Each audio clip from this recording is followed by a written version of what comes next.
Bonsoir à toutes et à tous. Bienvenue à notre réunion de prière et de lecture du 22 septembre 2022. Ne vous laissez pas emporter par la vague du doute et du désespoir. Ne croyez pas que Dieu est responsable de vos malheurs et des nôtres. Souvenez-vous toujours que l'on récolte ce que l'on a semé. Si notre chemin est celui de l'égoïsme, nous nous retrouvons seuls et sans amour dans la vieillesse.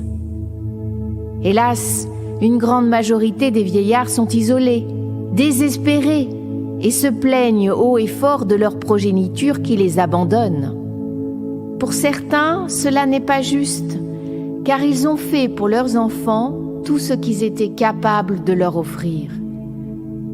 Pour d'autres, ce n'est que le résultat de leur propre manque d'amour avec leur descendance. Que peuvent-ils faire? Tout d'abord, accepter la vérité, demander pardon et se repentir pour leurs erreurs. Dieu est miséricorde, et si la vérité fait jour, alors le miracle de l'amour peut se manifester. N'attendez pas que vos proches soient morts pour pleurer sur leur cercueil et leur dire que vous les aimez. L'amour est une arme puissante contre le mal et les malheurs. Plongez-vous dans l'amour purificateur divin, sortez du matérialisme. Ouvrez-vous à l'amour éternel de Dieu, acceptez-le. Votre vie changera et celle de vos proches également. Amen. Je demande maintenant à chacun de préparer un verre d'eau bénite que nous boirons en même temps que Père Éric, d'allumer une veilleuse et un bâton d'encens à côté de vous afin de nous unir dans le recueillement et la prière, et de former une chaîne de lumière pour toutes les personnes connues et inconnues qui œuvrent pour la sauvegarde de l'humanité, et par ce fait sont les guerriers pacifiques de Dieu. Merci et bonne réunion.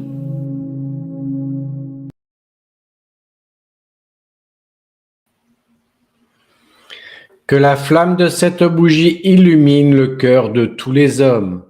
Amen. Partageons ce verre d'eau bénite en union spirituelle pour Dieu. Que cette eau bénite et consacrée purifie mon corps et mon âme, et garde mon âme immortelle dans la lumière de Jésus-Christ, notre Sauveur. Amen.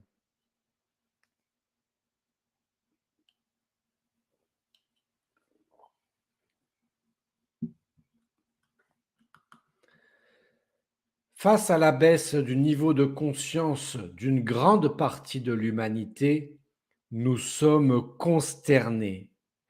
L'abrutissement de masse généré par les médias satanistes est terrifiant. Où sont passés les hommes qui se comportaient en hommes? Les femmes, les mères et les tantes, où sont-elles passées? Comment ont-elles pu accepter qu'on injecte un produit expérimental à leurs enfants? Est-ce l'abrutissement cérébral lié à la propagande? Est-ce l'abus d'alcool ou de drogue? Est-ce à cause des pulvérisations chimiques dans les airs? Que de questions sans réelle réponse. Nous sommes confrontés journellement à ces problèmes. Certaines femmes regrettent. Oui, c'est bien. Se repentir, c'est encore mieux. Mais le mal est fait. Alors prions tous ensemble pour que les injectés ne trépassent pas. Prions pour attirer sur les victimes de Satan la miséricorde de Dieu. Prière. Seigneur, vous qui avez tous les pouvoirs divins, Posez vos mains sur les innocents empoisonnés. Marie, ô Marie, rédemptrice de l'humanité, envoyez votre immense amour sur toutes ces victimes. Dieu, tout-puissant et miséricordieux, gommez les péchés de ces ignorants, je vous en supplie. Acceptez mes requêtes. Faites, Seigneur, que le Baphomet soit vaincu. Amen.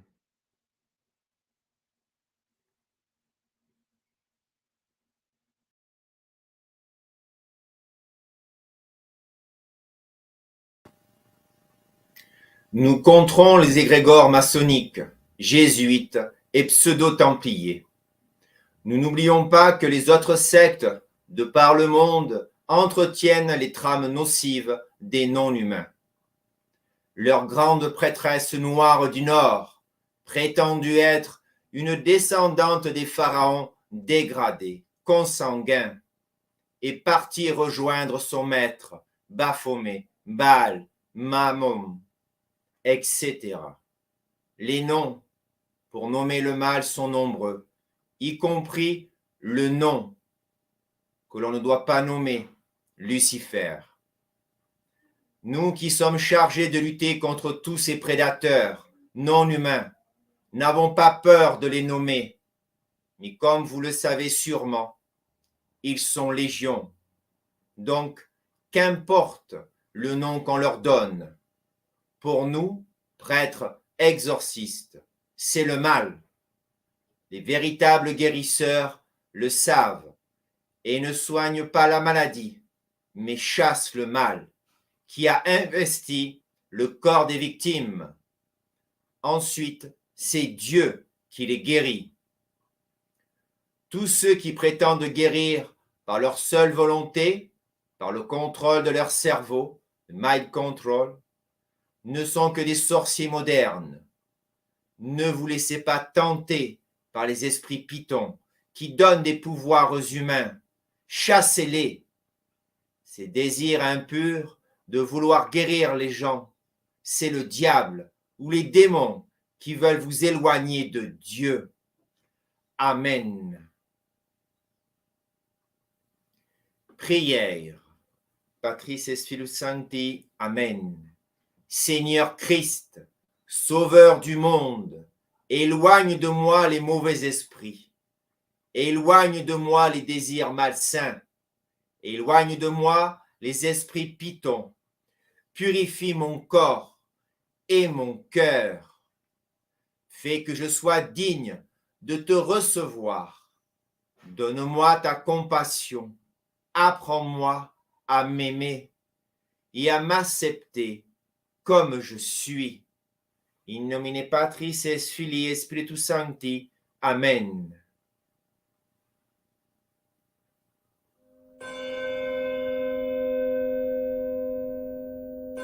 Hosanna in excelsis. Hosanna in excelsis. Sanctus, Sanctus. Hosanna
Je me coiffe du casque du salut pour habiter la grâce victorieuse de mon baptême et la rayonner autour de moi auprès de tous.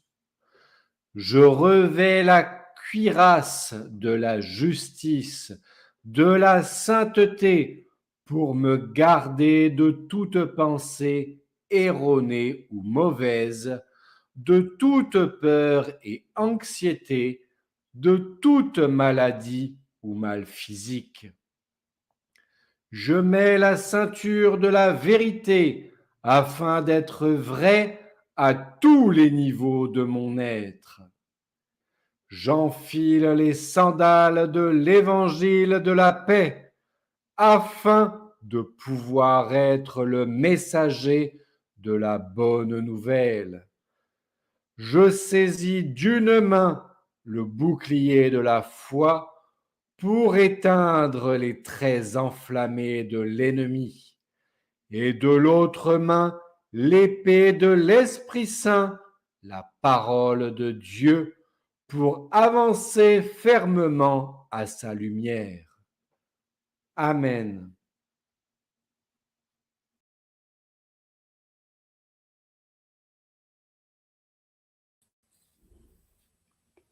Nous avançons dans un épais brouillard. Nous avançons au radar. Nous sommes étouffés par les fausses nouvelles. Nous n'en pouvons plus. Pourtant, la lumière va bientôt se manifester. Le bout du tunnel arrive. Nous avançons vers ce but. Nous ne reculerons pas. La force qui nous anime est là, en nous et autour de nous. Si nous flanchons, allons communier. Si le doute nous envahit, allumons une veilleuse et prions. Seigneur, éloigne le doute de mon mental. Seigneur, libère-moi de la peur. Seigneur, apaise mes tourments. Seigneur, relève-moi lorsque je m'écroule. Seigneur, remplis mon cœur d'espérance. Seigneur, montre-moi la voie de la lumière. Amen.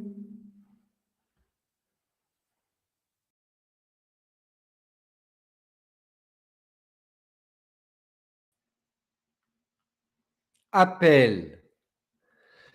J'appelle tous les serviteurs et servantes de Dieu sur terre et dans les cieux pour nous soutenir durant l'exorcisme collectif qui va suivre. Que votre volonté, unie à notre volonté, illumine la sphère terrestre, afin que notre monde irradie à travers la galaxie. Prière. Seigneur Christ, Maître vénéré, que ton pouvoir divin irradie en notre âme éternelle, afin que notre volonté soit infaillible. Seigneur Christ, Maître du temps, que ta puissance divine irradie en nous, afin qu'aucun non-humain ne puisse nous parasiter. Seigneur Christ, Maître de l'espace, qu'aucun parasite ne puisse pénétrer nos lieux de vie et nos corps de chair. Ainsi soit-il.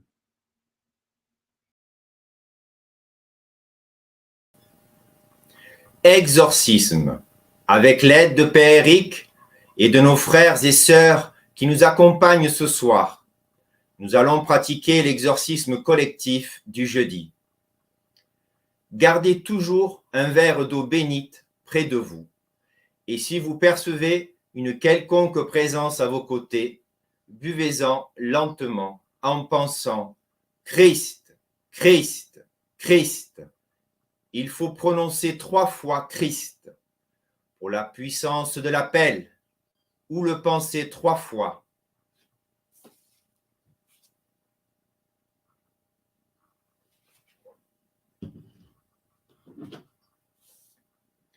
À présent, commençons l'exorcisme.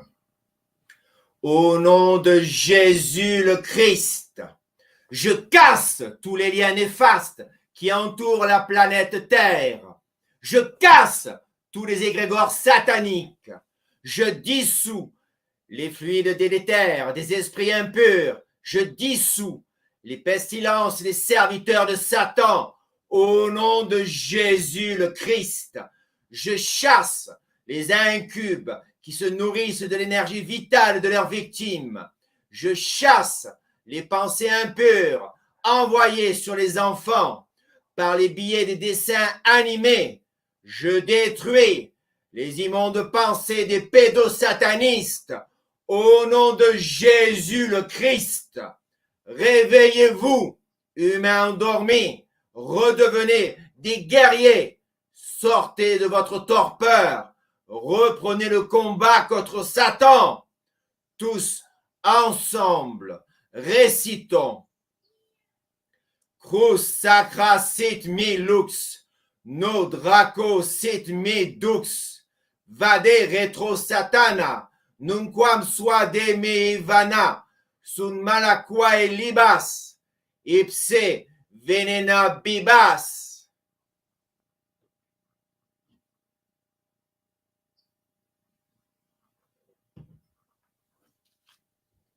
Au nom de Jésus le Christ, que la justice des hommes reprenne ses droits, que la flamme de la justice brille à nouveau dans l'humanité, que les magistrats corrompus soient mis en prison, que les avocats corrompus soient jetés au cachot, que leurs complices soient arrêtés, que la justice divine accompagne la justice des hommes, afin que chacun soit jugé selon ses crimes.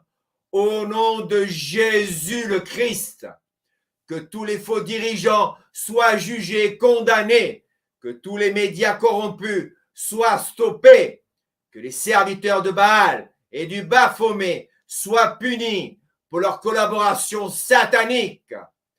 Au nom de Jésus le Christ, que tous les banquiers soient limogés et punis, que tous les fabricants de poison soient jugés et condamnés pour leurs crimes, que tous les actionnaires des sociétés maléfiques soient dépouillés de leurs biens, acquis par la sueur des esclaves humains, qu'ils soient jugés et condamnés au nom de Jésus le Christ, que tous les pédosatanistes soient jugés et condamnés, que tous les politiciens soient jugés et condamnés, que tous les cannibales soient jugés et condamnés, que tous ceux qui martyrisent les enfants, les animaux et détruisent la nature soient jugés et condamnés. Cela est dit, cela est fait sur terre comme au ciel, au nom du Père, du Fils et du Saint-Esprit, ainsi soit-il.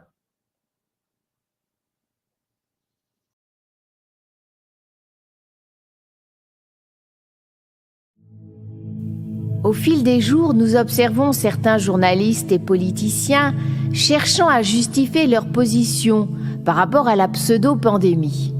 Par-ci, par-là, des articles discrets mais précis paraissent dans des magazines et des journaux contre les injections du poison noir. À la radio, à la télé, parfois quelques phrases fusent et retombent aussitôt. Ils sont assis entre deux chaises.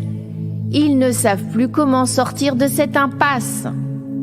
Plus que jamais, nous devons rester méfiants. Ils nous ont déjà menti et mentiront encore. Soyez-en sûrs. Ce qui risque de se passer sous peu, ce sont les joutes verbales sur les plateaux télévisés et radio. Puis ce seront les dénonciations. Car pour se sortir les pieds de la vase, ils vont enfoncer leurs complices. C'est ainsi que cela se passe vers la fin d'un conflit, et c'est ainsi que cela va se passer. Prenons l'habitude d'enregistrer toutes ces joutes verbales. Nous en aurons besoin pour les juger. Pour le moment, nous sommes encore dans les non-dits, mais sous peu, il y aura tellement de secrets dévoilés que ce sera comme une avalanche. Soyez prêts, la victoire est là. Amen.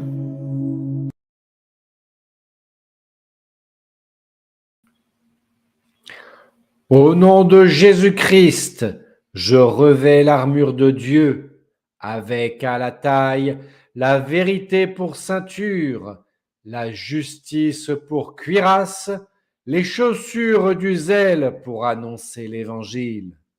Je saisis le bouclier de la foi, le casque du salut, l'épée de l'Esprit, qui est parole de Dieu. Oui, le Seigneur est ma force. Debout, je relève la tête devant mes ennemis. Puisque Dieu est pour moi, qui sera contre moi? Le Seigneur est mon rempart. En lui, je ne crains aucun mal. Il est mon secours et mon défenseur. Amen.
Exécration.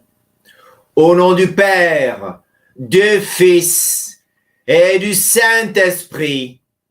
Amen. Au nom de Jésus le Christ, moi, Padre Bruno, je vous exècre tous, suppôts de Satan. Soyez maudits, ad vitam aeternam, pollueurs de l'humanité, pollueurs d'enfants, bourreaux d'enfants, je vous exècre tous. Soyez maudits, ad vitam aeternam. Au nom de Jésus le Christ, secte, maléfique, franc-maçon, jésuite, chevalier de Malte, faux templier, je vous exècre tous. Soyez maudits, ad vitam aeternam. Au nom de Jésus le Christ, médecin parjure, soignant satanique, serviteur du mal, je vous exècre tous. Soyez maudits, ad vitam aeternam. Au nom de Jésus le Christ, fausse religion, faux dieu, agent satanique, faux roi, fausse reine, faux prince, et tous vos valets soumis à Satan, Baal, Baphomet, Mammon, au nom de Jésus le Christ, je vous exècre tous. Soyez maudits, ad vitam aeternam. magistrat satanique et pédosatanique, magistrat corrompu, avocat satanique et pédosatanique, avocat corrompu, politicien de pacotille, serviteur des non-humains, au nom de Jésus le Christ, je vous exècre tous. Soyez maudits ad vitam aeternam. Homme d'affaires, serviteur du néant, banquier pollueur, pédosatanique, entrepreneur sataniste, sorcière et sorcier de Mammon, au nom de Jésus le Christ, je vous exècre tous. Soyez maudits ad vitam aeternam.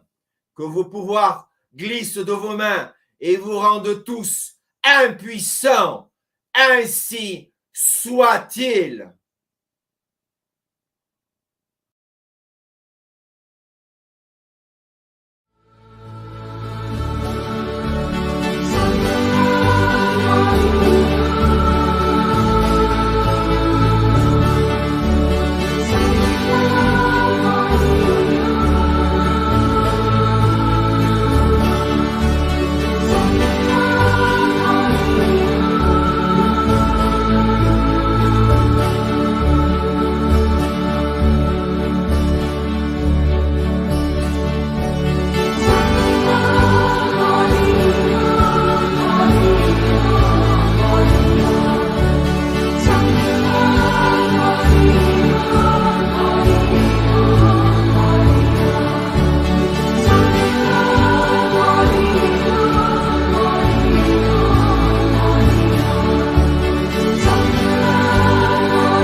Supplique. Ô Marie, Immaculée Conception, posez votre regard sur la France. Regardez ce qui se passe sur le monde. Ô Marie, Immaculée Conception, ne culpabilisez pas son peuple. Écoutez les mensonges de ceux qui gouvernent. Faites en sorte de les démasquer. Bousculez les consciences des Français. Réveillez les foules. Ô Marie, ô Jésus, entourez la France et le monde de vos manteaux de lumière pour chasser les ténèbres, les serviteurs du chaos. Libérez-nous du joug satanique du homme. Amen.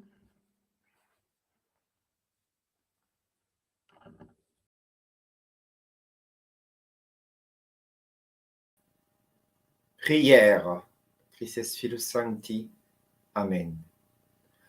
Auguste Reine des cieux, souveraine maîtresse des anges, vous qui dès le commencement avez reçu de Dieu le pouvoir et la mission d'écraser la tête de Satan, nous vous le demandons humblement.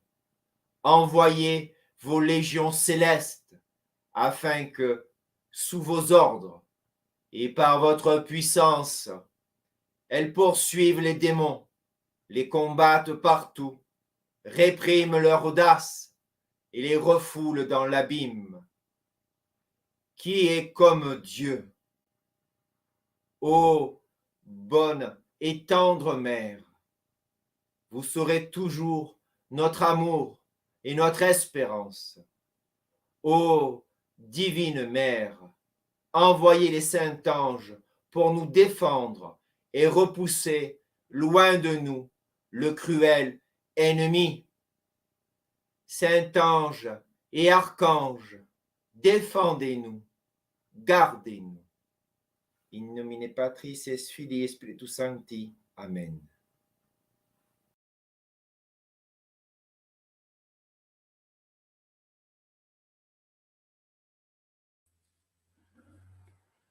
Je vous salue Marie, pleine de grâce. Le Seigneur est avec vous. Vous êtes bénie entre toutes les femmes, et Jésus, le fruit de vos entrailles, est béni. Sainte Marie, Mère de Dieu, priez pour nous pauvres pécheurs, maintenant et à l'heure de notre mort. Amen.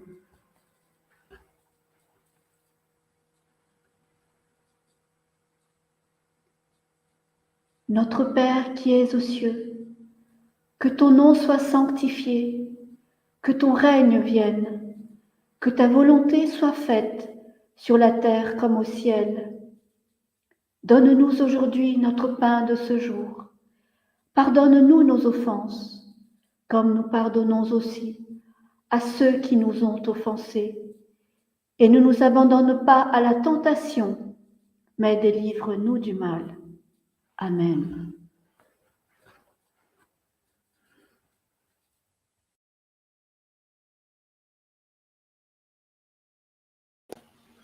Chers amis, merci pour votre fidélité. Nous sommes déterminés à lutter contre le mal et à continuer cette lutte. Votre présence le jeudi soir est un encouragement nécessaire. J'invite toutes celles et ceux qui peuvent venir à Antibes participer à la messe du dimanche. Je les accueillerai avec bonheur. Notre chapelle est modeste. Nous ne bénéficions d'aucune subvention. Nous sommes au service des chrétiens dans la voie de la vérité. Cela nous attire beaucoup d'animosité et de parasites, mais également de nombreuses personnes en recherche d'authenticité. Ayez foi en Dieu. Nous sommes tous solidaires pour que le plan divin puisse se manifester ici-bas. Oui, plus nous serons nombreux à nous réunir dans notre chapelle, plus nous serons puissants contre le mal. Regardons le final que Willana nous a préparé. Bonne semaine sous la protection de Jésus et de Marie. À jeudi prochain, je vous bénis tous et toutes. Au nom du Père, du Fils et du Saint-Esprit. Amen.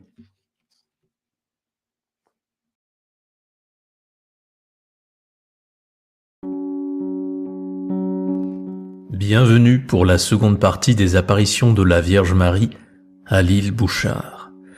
Voici un résumé rapide. Nous sommes en 1947 à l'île Bouchard, une petite commune de Touraine. La situation de la France est chaotique. À cause de grèves et du climat de guerre civile en fond de conflit américano-soviétique, le pays est sur le point de s'effondrer.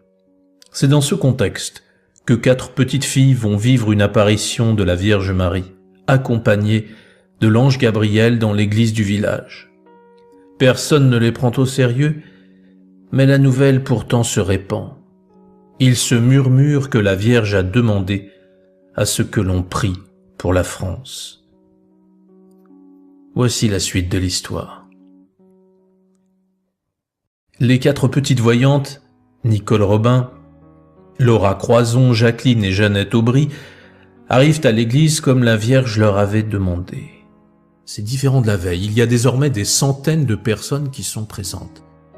Le curé et les sœurs n'ont pas empêché le rassemblement, mais afin de ne pas perdre la face au cas où tout ceci ne serait qu'une supercherie, ils sont fermés dans la sacristie et regardent par le trou de la serrure ce qui se passe. Marie apparaît et demande à nouveau que l'on chante le « Je vous salue Marie ». Et comme elle l'avait déjà fait, elle tend sa main et demande à ce qu'on l'embrasse. Quand Jacqueline prend la main de Marie pour l'embrasser, elle sent que sa main est humaine et qu'il émane une douce chaleur. Avec le plus grand des respects, elle l'embrasse. Nicole fait de même. Et de la même manière que la veille, les plus jeunes étant trop petites pour atteindre la main de la Vierge, Jacqueline les soulève une à une, sans aucune difficulté, comme si elle ne pesait rien. Le curé et les sœurs, lorsqu'ils voient cela, sont abasourdis. Jacqueline lève les enfants à une vitesse et à une hauteur, comme si la gravité n'avait plus d'effet sur elle. Puis la Vierge sourit à une dame qui s'approche de Jacqueline. C'est sa mère, qui, touchée par ce qui se passe et voulant aider sa fille, lui dit « Demande à la Vierge de faire un miracle, afin que tout le monde croie. » Marie répond « Je ne suis pas venue ici pour faire des miracles, mais pour demander de prier, pour sauver la France. Pourtant, sachez-le, demain, vous, ma chère enfant, vous verrez clair comme jamais vous n'avez vu de votre vie. Maintenant, récitez une dizaine de chapelets. » Une fois les prières prononcées, Marie dit aux enfants « Je vais maintenant vous donner un secret. Promettez-moi de ne jamais le révéler. » Les 4 filles répondent en chœur « Oui, nous vous le promettons. » Certains vont peut-être se demander pourquoi la Vierge leur a révélé un secret, si c'est pour qu'il ne soit jamais divulgué. C'est quelque chose qui nous dépasse, mais peut-être est-ce là, pour la Vierge, une façon de tester ses enfants, en lisant dans leur cœur et savoir la confiance qu'elle peut avoir. Puis Marie leur dit de revenir le lendemain à 1h. Et elle disparaît avec l'ange dans une poussière de lumière étincelant. Dès le départ de Marie, les enfants se lèvent et la foule s'approche. Alors, qu'a-t-elle dit à propos du miracle? Tu es sûre, Jacqueline, que c'est de toi que la Vierge parlait? Oui, leur répond-elle, mais cela se passera demain. Tout le monde connaît Jacqueline et tout le monde l'a toujours vue avec ses lunettes aux verres très épais. Le mal dont elle souffre est une conjonctivite purulente qui lui rend la vie très difficile. Bien sûr, à notre époque, cela se soigne facilement avec des antibiotiques, mais en 1947, il n'y en avait pas de disponibles. Et jour et nuit, les yeux de la pauvre Jacqueline secrétaient des humeurs. Sa mère l'aidait, comme je vous l'ai déjà évoqué, mais aussi sa maîtresse, car parfois cela coulait sur les cahiers et il lui fallait lui essuyer les yeux à plusieurs reprises. Ce suintement quasi permanent faisait tomber les cils de la pauvre Jacqueline qui n'en avait plus. Et comble de tout, elle avait un strabisme et son œil droit tournait. Comme la Vierge leur a donné rendez-vous le lendemain, les enfants retournent en cours et la journée se déroule normalement. Au moment de partir et de rentrer chez elle, la maîtresse dit à Jacqueline de se rendre au presbytère car monsieur le curé désire la voir. Pensant que celui-ci avait enfin compris la réalité des apparitions, elle s'y rend donc gaiement. Mais il est toujours furieux. « Alors, raconte-moi ce que la belle dame t'a dit. » Jacqueline s'exécute. et arrive au passage où la Vierge lui a dit qu'elle verrait clair le lendemain. Le curé s'exclave. « Non, mais tu as vu tes yeux et tes lunettes? Ce n'est pas toi qui verras clair, mais nous qui verrons clair dans votre histoire abracadabrantesque. » La pauvre Jacqueline lui dit « Non, mais non, la Vierge m'a dit « Vous ne porterez plus de lunettes. »« Ah bon ? Parce que le Vierge te vous voit maintenant. Tout le monde ici à l'île Bouchard te tutoie, mais la Sainte Vierge te vous voit. Allez, allez, sors d'ici, j'en ai assez entendu. » Jacqueline sort en pleurant et se rend à la pâtisserie où ses parents l'attendent. « Tu sais, Jacqueline, il ne faut pas trop te faire d'illusions. Tu as des problèmes aux yeux depuis que tu es née. Ne pense pas que cela va disparaître ou tu risques d'être très déçue. » Mais Jacqueline n'écoute pas ses parents. Elle sait que cela ira mieux, car la Vierge le lui a dit, et elle a toute confiance. La journée du mercredi se termine, et Jacqueline se couche, comme à l'accoutumée, avec sa conjonctivite purulente, sa très forte myopie, et son œil qui tourne. Et le jeudi, au réveil, elle se sent si bien, si légère, et alors qu'elle a toujours les yeux collés au réveil, là c'est différent. Ses yeux s'ouvrent tout seuls. Sa mère monte dans sa chambre avec son petit récipient d'eau chaude et son coton pour lui décoller les yeux comme elle en a l'habitude. Mais quand elle arrive, elle voit Jacqueline assise sur le lit, les yeux ouverts, sans ses lunettes. « Maman, je vois !» Sa mère appelle tout de suite son père qui accourt dans la chambre. « Papa, je vois ! Et ses parents se mettent à pleurer. Leur fille qui a souffert des yeux toute sa vie est guérie. Ils l'enlacent et l'embrassent. Ce que la Vierge a annoncé s'est bien déroulé comme elle l'avait prédit. Son père se précipite pour se rendre chez le curé et lui demande de venir voir le miracle. Le curé arrive, un peu sceptique, et quand il voit les yeux de Jacqueline, il lève les bras au ciel. « C'est donc vrai que la Vierge est descendue parmi nous ?» Il est pris de remords par rapport à son attitude déplacée envers Jacqueline. Lui aussi l'embrasse en pleurant. « Pardonne-moi, Jacqueline, je te crois désormais. » Il se dépêche d'aller téléphoner à l'archevêque de Tours pour lui raconter ce qui vient de se produire. Celui-ci demandera désormais d'assister aux apparitions avec les religieuses. Peu de temps va s'écouler pour que tout le village soit au courant de la guérison de Jacqueline. Et à l'heure où la Vierge avait annoncé sa venue, c'est une immense foule qui se rassemble. Le papa de Jacqueline, qui n'avait jamais mis les pieds dans une église, est là, et bien d'autres qui, comme lui, ne croyaient pas. Juste avant d'entrer, monsieur le curé va donner à Jacqueline 2 petits papiers à lire à Marie. Quand la Vierge apparaît ce jeudi, elle demande, comme la veille, à ce que les enfants chantent le « Je vous salue Marie ». Puis Jacqueline ouvre les petits mots du curé et les lit. « Madame, d'où nous vient cet honneur que vous ayez choisi cette église pour apparaître ? C'est parce qu'il y a ici des personnes pieuses. » Puis elle lit le second papier. « Madame, voulez-vous guérir toutes les personnes qui souffrent ici, physiquement et moralement ?» Et Marie répond « Ici, je donnerai du bonheur dans les familles. » Cette phrase est restée, d'une certaine façon, très énigmatique pendant longtemps. Mais toutes les personnes qui sont allées à l'île Bouchard vous diront que ceux qui ont prié là-bas sont ensuite habités par cette joie et cette paix que Marie donne. Puis l'apparition se poursuit et la Vierge demande à nouveau des prières. Récitez une dizaine de chapelets. Oui, madame, de tout notre cœur. Revenez demain, à 1h.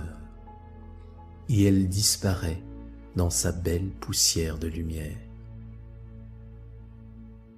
Les enfants sont alors interrogés par le curé et les religieuses. Toutefois, il y a quelque chose que l'abbé Ségel ne comprend pas.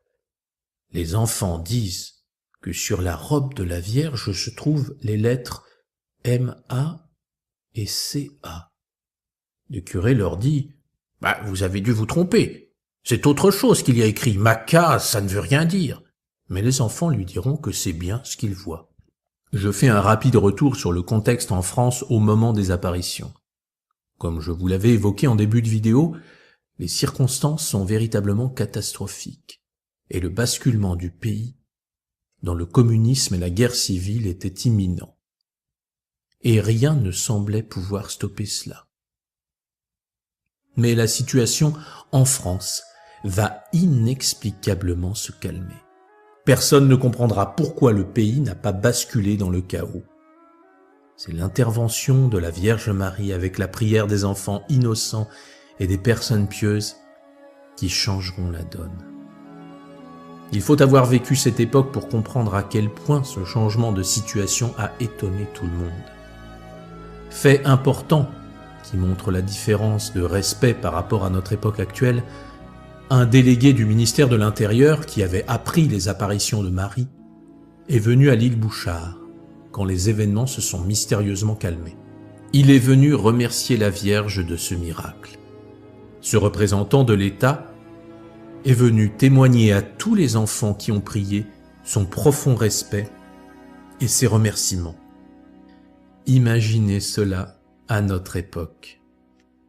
Autre fait très important avant que je ne reprenne le récit. Le 8 décembre, premier jour des apparitions, dans la maison de Marthe Robin, qui est une grande mystique française, que je vous présenterai un jour si sa vie vous intéresse, le père Finet, qui l'a accompagné pendant de nombreuses années, entre, désespéré dans sa chambre, et lui dit face à la situation catastrophique « Cette fois, la France est foutue ». Et Marthe Robin lui dira « Non, mon père, la Vierge Marie va apparaître et sauver la France avec la prière des petits-enfants. » Le vendredi arrive, une heure approche. À nouveau, un grand attroupement de personnes venues des alentours s'accumule dans l'église. Le curé a fait venir l'ensemble des prêtres des environs et ils entourent les voyantes. Marie est ce jour rayonnante de bonheur. Elle a comme un arc-en-ciel de toutes les couleurs autour de la tête. Les enfants voient toujours les lettres M-A-C-A sur la robe de Marie, mais alors qu'elle est dans les autres apparitions les mains jointes en prière, cette fois-ci, elle baisse ses mains et les enfants comprennent. Maca étaient les lettres qu'ils voyaient, mais les mains de Marie en prière cachaient d'autres lettres. Et en ce vendredi, quand elle baisse les mains, les voyantes peuvent voir le mot en entier, qui n'est autre que Magnificat. Pour rappel, le Magnificat est un texte de l'Évangile selon Luc, qui est devenu une prière, récitée ou chantée par les chrétiens. Il s'agit de paroles prononcées par Marie, enceinte de Jésus lors de sa visite à sa cousine Élisabeth, enceinte de Jean-Baptiste. Les premiers mots sont « Mon âme exalte le Seigneur », soit en latin « Magnificat anima mea Dominum ». Ce jour-là, la Vierge va demander de chanter 2 fois le « Je vous salue Marie ». Jacqueline est un peu étonnée et redemande à la Vierge si elle veut que ce chant soit rechanté. Elle lui répond « Voulez-vous rechanter le « Je vous salue Marie » ? « Oh oui, madame, nous le voulons. » La Vierge met sa main gauche sur son cœur et tend sa main droite et demande un baiser. Et les enfants ont à nouveau la grande grâce de pouvoir embrasser la main de Marie. Quand les voyantes embrassent la main de la Vierge, elles sentent leur cœur se remplir d'une immense joie. Marie leur pose alors cette question. « Priez-vous pour les pécheurs ?»« Oh oui, madame. » « Surtout, priez beaucoup pour les pécheurs. » Dans la foule, il y avait une jeune femme qui était malade de la poliomyélite. Et Jacqueline demande « Voulez-vous guérir cette personne ?»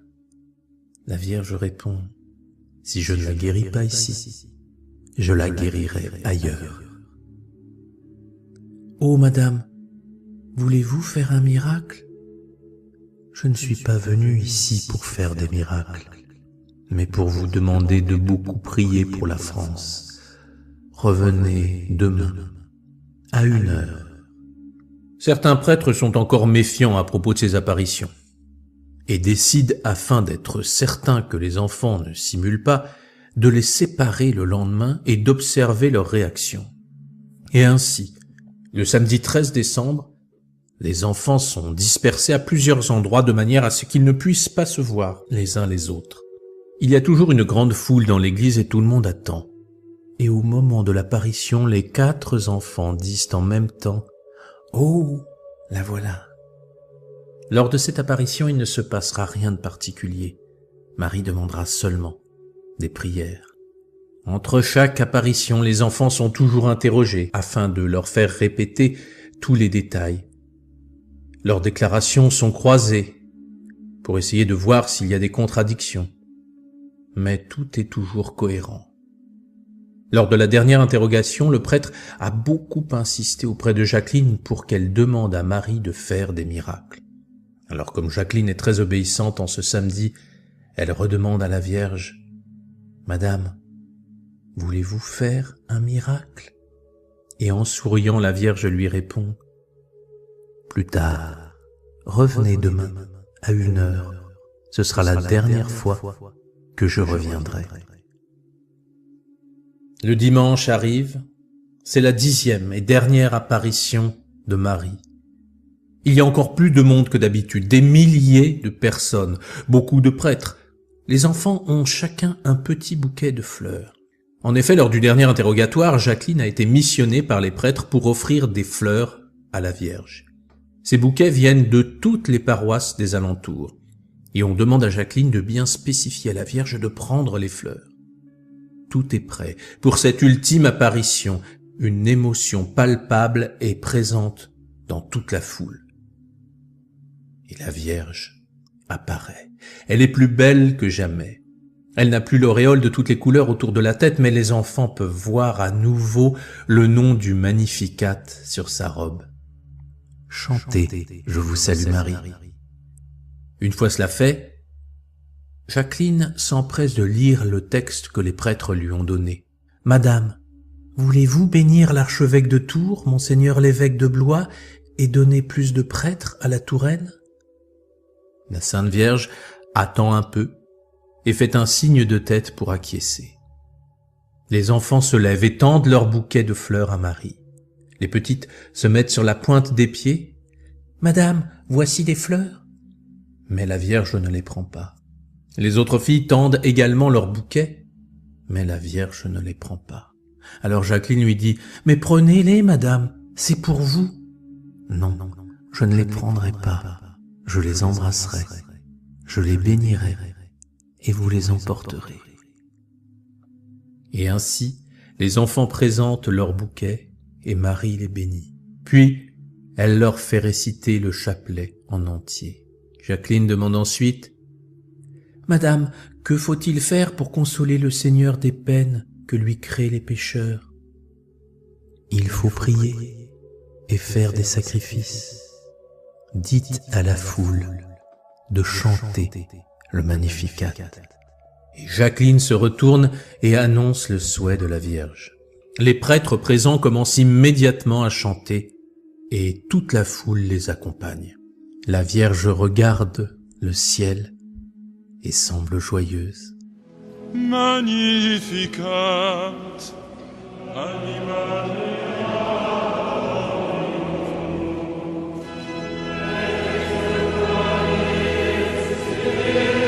Jamais les enfants n'avaient vu la Sainte Vierge aussi belle et avec une joie aussi intense. Les 4 filles sourient aussi et débordent de joie. Elles diront qu'elles ont goûté le bonheur du ciel. Jacqueline témoignera qu'elle pensait qu'elle allait mourir de joie. La Vierge redemande alors une dizaine de chapelets. Puis Jacqueline, toujours soucieuse de bien se conformer à ce sur quoi les prêtres avaient insisté, lui demande « Madame, je vous en supplie, donnez-nous une preuve de votre présence. Voulez-vous faire un miracle avant de partir ? J'enverrai un vif rayon de soleil. » Puis elle redemande « Rechantez le Je vous salue Marie. » Et pendant le chant, alors que nous sommes en décembre et que le ciel est bas, gris, sans aucun soleil, un puissant rayon de lumière apparaît. Il traverse le vitrail et vient illuminer Marie. Toute la foule voit ce grand rayon de soleil qui s'intensifie et arrive à l'endroit où les enfants voient la Sainte Vierge. Le rayon s'écarte alors en un bel éventail de rayons de soleil. Marie est emplie d'une lumière divine. Le curé annonce à toute la foule : « Mes frères, ce rayon de soleil nous est envoyé par la Sainte Vierge. » Elle pose la question alors à propos de sa demande. « Est-ce que vous me construirez une grotte comme je l'ai demandé ?» Le curé n'avait pas encore répondu aux enfants à propos de cette requête. Mais les petites filles ne veulent pas décevoir la Vierge et lui répondent : « Oui, oui, cela sera fait. » La Vierge semble alors très heureuse et leur récite par 3 fois la prière : « Ô Marie, conçue sans péché, priez pour nous qui avons recours à vous. » Et ce dernier jour, elle bénit les enfants, regarde la foule, les prêtres avec beaucoup de tendresse, puis regarde les enfants une dernière fois, avec ses yeux d'un bleu que l'on ne trouve pas sur la terre, avec bonté et tendresse. Et elle leur sourit avec son ange en contemplation. Ils disparaissent dans une belle poussière de lumière, et les enfants voient alors le bel éventail de lumière qui se dissipe. Les filles pleurent, car elles savent qu'elles ne verront plus Marie. Et c'est ainsi que se termineront les apparitions de la Vierge à l'île Bouchard. Les enfants retrouveront leur vie, mais ils n'oublieront jamais cette beauté et cette bonté de la Vierge Marie. Les historiens datent de cette fin d'année 1947 le commencement du déclin du Parti communiste français et parlent des mois qui suivirent comme d'un moment de grâce et de détente dans le destin tourmenté du régime. La grotte a ensuite été construite et la statue de Marie placée, ainsi que celle de l'ange. Elle est loin de pouvoir se comparer à la beauté de Marie, diront les enfants, mais c'est tout de même une très belle statue. Encore une fois, le message de la Vierge est simple, mais d'une richesse immense. Nous ne savons pas les raisons de l'apparition de la Vierge, et il y a un mystère autour de cela, envers lequel il faut avoir une grande humilité. Pourtant, force est de constater que Marie est apparue en ce lieu, car il y avait beaucoup de personnes pieuses, et c'est à des enfants qu'elle a demandé de prier. Les prières des personnes pieuses et innocentes sont donc capables de changer le destin d'un pays. Nous pouvons penser que cela peut aller plus loin et que les prières sincères et intenses peuvent changer le destin du monde. C'est là que nous avons donc un rôle à jouer. La Vierge Marie nous a tout indiqué, elle nous a tout expliqué. Soyez pieux et priez. Avec cela, vous avez les moyens de pouvoir transformer le chaos en harmonie. Beaucoup de personnes m'écrivent en disant que la situation actuelle est trop horrible et qu'ils en ont assez, que ceux qui tiennent le monde ont trop de pouvoir et qu'il ne vaut mieux rien faire. Bien, c'est faux. Même si effectivement l'humanité traverse un bouleversement gigantesque, ce n'est pas une raison pour baisser les bras, c'est là la vraie défaite. Travaillez sur vous-même pour devenir pieux, c'est à votre portée. Chaque jour, faites des efforts pour vous améliorer, pour transcender votre vie. Ne vous laissez pas envahir par la haine, la colère, les reproches, les critiques quotidiennes. Soyez courageux, téméraires, audacieux, ayez des pensées lumineuses. Et si vous avez des difficultés, demandez à Jésus comment il faut faire pour les vaincre. Lui qui a tant souffert pour sauver le monde. Ce travail quotidien fera de vous une nouvelle personne et vous verrez combien vos prières deviendront plus puissantes Pour finir, je vous laisse avec le merveilleux signe de croix que la Vierge a légué aux enfants. Regardez Jacqueline Aubry, qui le fait avec la plus grande dévotion. Il est lent, car il permet de prendre conscience du lien que nous créons avec Dieu par ce geste. Si un jour vous ne pouvez pas prier pour X raisons, au moins, faites ce signe de croix avec l'intensité et la lenteur qu'il mérite. Vous verrez alors combien de ténèbres vous dissiperez en vous. Vous verrez que c'est plus qu'un geste, mais un don de Dieu pour vous sauver.